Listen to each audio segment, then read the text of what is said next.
Email से लेकर Instagram के डीएम तक अब सब कुछ होगा इनकम टैक्स के रडार में। 1 अप्रैल 2026 से इनकम टैक्स डिपार्टमेंट को मिलने जा रहा है और भी ज़्यादा पावर।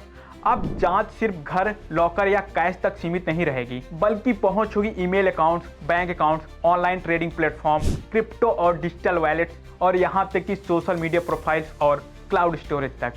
मतलब इनबॉक्स, डीएम और डिजिटल एसेट भी अब जांच के दायरे में हो सकते हैं।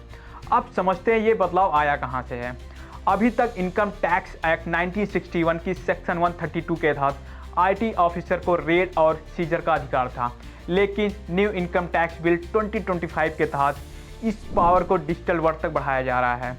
यानी अब सिर्फ ज्वेलरी, डॉक्यूमेंट्स और कैश नहीं, बल्कि email, social media, online banking और वॉलेट्स भी जांच में शामिल होंगे। अब बड़ा सवाल है, क्या प्राइवेसी खत्म हो जाएगी? जवाब है नहीं। नया कानून ये नहीं कहता कि हर टैक्स पेयर की सोशल मीडिया रैंडमली चेक होगी। यहाँ भी जरूरी होगा रीजन टू बिलीव। जैसे आज बिना वजह रेड नहीं हो सकती, वैसे डिजिटल एसेट की जांच भी बिना आधार के नहीं होगी। तो सरकार ये क्यों करने जा रही है?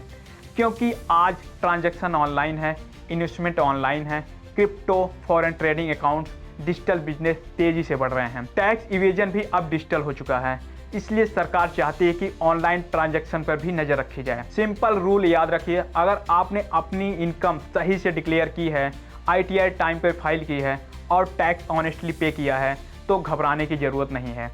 लेकिन अगर इनकम छुपाई गई है, ऑनलाइन ट्रांजैक्शन हाइड किए गए हैं, तो अप्रैल 2026 के बाद डिजिटल डूर भी नॉक हो सकता है। अब सवाल आपसे है, क्या लॉ टैक्स कंप्लायंस बढ़ाएगा या प्राइवेसी पर बहस छेड़ेगा?